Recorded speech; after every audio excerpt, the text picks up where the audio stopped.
Welcome back to the Morning Brew, where we start our day inspired. I have to start with a confession. I really missed our coffee chats in the morning on Saturdays. It feels like forever since I've recorded a Morning Brew podcast episode. We were on vacation, and anyways, it feels like forever. I'm so happy to be here. I've been craving talking to you on the Morning Brew and just getting back to the podcast. And today I have something a little bit different for you because, as I mentioned, I'm coming back from vacation, but also we're starting a new month. We're in July. Officially, we're in the second half of 2025. So, what I want to talk about today is my theme for this month. And if you know me, you know that I like to look at the year as a book with 12 chapters and 365 pages. And I like every month to kind of find a title for that chapter, kind of a theme that inspires me throughout the month, that gives me some direction, serves like a compass. The theme that I've chosen for the month of July is detox. Not in a green juice, cleanse your body way type of detox, but I'm talking more about a reset, especially a digital one. As I said, I'm just coming back from vacation. We spent about 10 days with my family. It was full. It was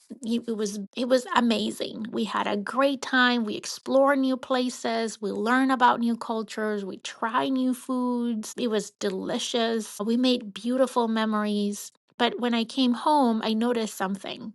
I didn't want to scroll. I didn't want to, just be on my phone. I actually crave less of all of that. Less input, less noise, less notifications, and more presence, more quiet, more intention. And there's where detox came in. So this month, I'm starting with a 7-day digital detox challenge. And I want to invite you if you want to join me, because I think maybe this can resonate with you too. It's not about deleting every app or disappearing from the world. It's just about reclaiming your attention. So here's what I'm doing exactly. One, I'm setting phone-free windows both in the morning and in the evening. No scrolling right when I wake up or before bed. Just space to start and end the day with more clarity and being more grounded. The second thing that I'm doing is I'm turning off non-essential notifications. If it's not urgent, I don't need my phone buzzing about it. This has helped more than I expected.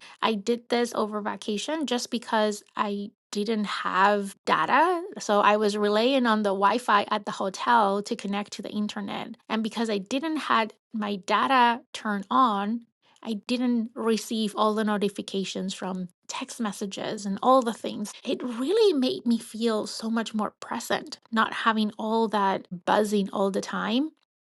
And I realized how much all of that adds just more stress to my day and a level of stress that is unnecessary most of the times. The other thing that I'm doing is I'm swapping the scroll time with something that actually fills me up, like reading or journaling or walking, even just looking out the window while I sip at my coffee.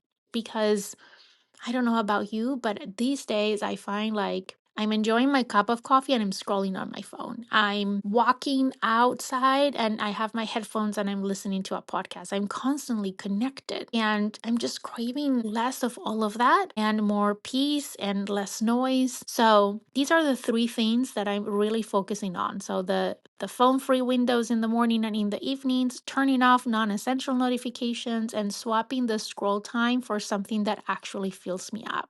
And then the one thing that I'm going to be very mindful about is checking in with how I feel when I unplug. What do I want more of? What do I miss, right? In when I am able to unplug. I've already noticed that I'm more focused, I'm calmer, and way more aware of how often I reach for my phone without thinking, which has been a big wake up call for me on how much I am on my phone and how much I need to detach from my phone, put some distance. So if you've been feeling overwhelmed or overstimulated or just tired of being online all the time, this is your sign. You don't have to go all in. Just pick one or two things to try this week. It could be as simple as no phone during your first cup of coffee, or turning off Instagram notifications for the weekend, or replacing 10 minutes of scrolling with 10 minutes of journaling. See how it feels. And if you want a simple guide, I made a one pager that you can download with some of the tips. Actually, I'm going to send that on my weekly newsletter. If you are not yet subscribed to my Monday Motivation, or now it's called Morning Brew newsletter, I would really recommend that you do. I'm going to be sending out this little checklist with 7 days, one thing every day that you can do. For example, day one is set phone free time in the morning for 30 to 60 minutes. Day two is to turn off non essential notifications. Day three is no social media after 8 p.m. Day four is replace 20 minutes of scrolling time with a walk or journaling. Day five is delete 3 distracting apps for 1 week. Number six is eat a meal tech free and being fully present, like really enjoying your food. And number seven is to go a full digital sunset, no screens after 7 p.m. Even I'm thinking about having a 1 day of no social media at all. Like Sundays, make it like fasting of social media for the weekend. So that's what I'm doing. That's my July theme, detox, not because something's wrong, but because I want to be more present for what's right here. I think it's important to give ourselves space to think, to reflect, to recharge, not just when we're on vacation, but in real life too. And I would love to hear if you decide to try this out. You can tag me, DM me.